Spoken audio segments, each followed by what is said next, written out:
Bear, let's get to the only ranked versus ranked game on the slate. You'll be there. It's Penn State. It's Ohio State. The line's around 12.5, 13. What I'm not really feeling the line. I'm not sure about a pick. To me, this game comes down to Sean Clifford, the quarterback of Penn State. We know Ohio State's going to be okay, I think, offensively, and you'll touch on that. But to me, last week, we saw at that loss in Indiana, we saw bad Clifford in the first half, and we saw really good Clifford in the second half in overtime. Bad Clifford, 2 picks, just a bad first half, 7 points. Good Cliff in the second half, 28 points, including overtime, throwing the ball all over the place for me. To me, Penn State has to score to win this game.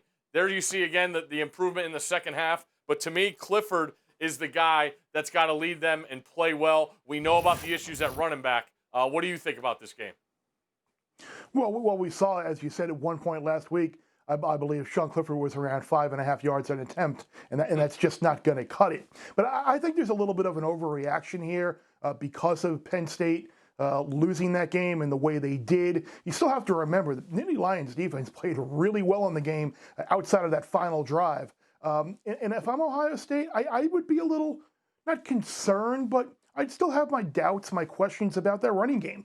Justin Fields led the Buckeyes last week both in attempts and yards on the ground. The 2 running backs, Master Teague and Trey Sermon, combined for 24 carries and 89 yards. That's not Zeke Elliott and J.K. Dobbins' tight yardage. So if this number hits 13, I'd be very interested in taking Penn State Saturday night.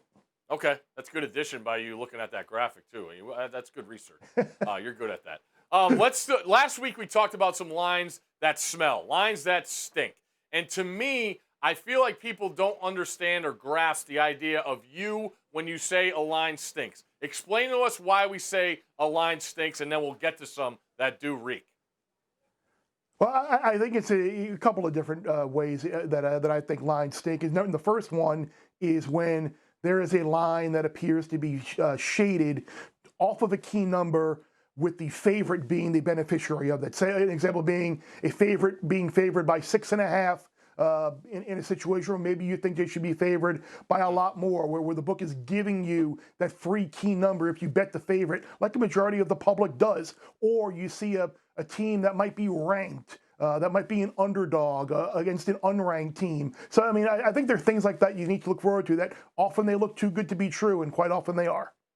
You got one for us that comes to mind right now?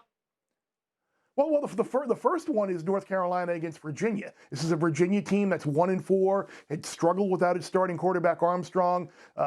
And you look at this game against North Carolina, Javonte Williams and that offense has been really good. Now the Tar Heels are only favored by 6.5. Again, giving away that key number of 7. Maybe it's a sign that, okay, they struggled at Florida State and they struggled maybe at BC. But for me, the only way you can play this game is Virginia or pass at that number. All right, to me, I look at Iowa given only 2.5. I see people saying out there to Northwestern. Raise your hand if you watched Northwestern Maryland. I did. I'm a recent new resident here in Maryland. It was not pretty. The issue I have is Northwestern good? Maybe. Is Maryland good? Probably not. Northwestern dominated that game. Dominated the game as they should. I love the upgrade at quarterback with Peyton Ramsey, but right there, you see the difference. Northwestern was -10 in turnovers last year. In one game, the opening game against Maryland, an advantage of +4 in the turnovers. So to me, if you think Iowa's only given 2.5, which tells me you like Iowa and you think they're going to roll them, be careful. Northwestern is a pretty formidable opponent here in an underdog case with Pat Fitzgerald, who we know has been a really good underdog in the past. They are, and we saw the offensive coordinator change really pay dividends week 1. And another example of a definition that I gave, you have number 16 Kansas State on the road against unranked West Virginia, and you're telling me that West Virginia's a 3.5-point favorite in this game. So they're saying, okay, here's the ranked team on the road. Here's a ranked team on the road. You're getting more than a field goal. So even if that ranked team loses by a field goal, you're a winner. Like, this line really stinks. And there's another game out there that fits this mold that I'm going to talk about in a minute. But if you go back since in the last 4 years, 2017, there have been 13 instances where you've had a team ranked outside the top 15 on the road against an unranked team that was an underdog. 11 of those 13 times, The favorite won and covered. So be very, very careful with these teams like Kansas State this week. You said very, very careful. That gets my attention. Yes. One more I have to mention that just reeks, and it's because of what we've seen mostly from these two teams. It's LSU and Auburn. Our guys at Circa opened Auburn as a favorite. It's gone all the way to LSU -3, as you can see right there on the screen. I can't think of a time where I have just not wanted to watch this game.